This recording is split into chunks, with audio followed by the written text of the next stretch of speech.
as you also self-reflect, no matter how often that is, how do you define success for an initiative or what you're working on, or what do you consider moving the needle forward?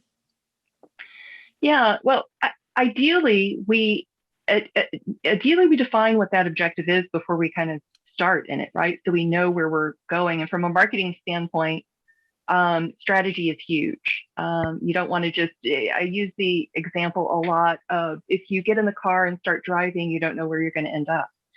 But you set the GPS and you follow the GPS, and that's the strategy. That's kind of where we're going. So ideally, you know exactly where you're wanting to go, and that's where you kind of measure how successful we are. That's not to say it doesn't change. I mean, again, the pandemic is an example. I think we all had, I know that in early 2020, we had goals, objectives, we had a business plan, and that changed a bit with COVID. We took all of our conferences and summits and meetings that we were going to do in person, and we turned them into virtual and turned on a dime and pivoted, the famous pivot word that we all hear. So that's not to say that sometimes it doesn't change for good reason, but ideally we know exactly where we're going, and kind of shooting for that.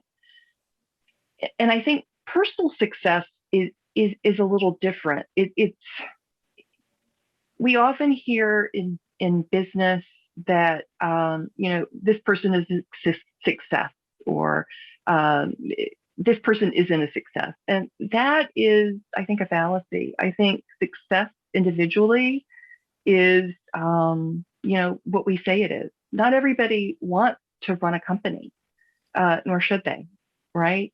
Not everybody wants to be president of the United States. Many people are happy. I know I'm happy right where I am. I don't want to run a company. So I think it's really important knowing where you want to be, what you want to do, and what success is for you individually.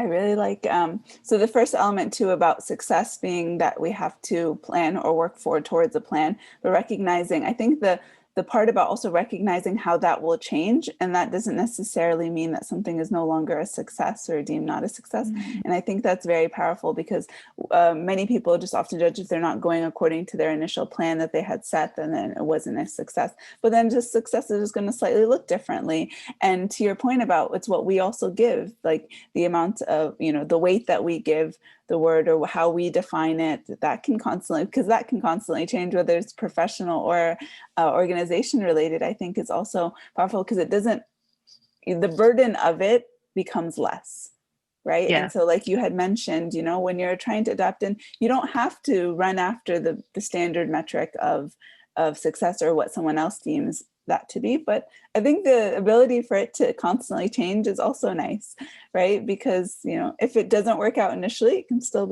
succeed in a different light. And sometimes yes, it's actually more successful too. I mean, sometimes mm-hmm. we set a goal at wherever our goal is and we surpass it, and you don't want to just say, okay, I'm done, right? You may want to then stretch and expand that. So, yeah.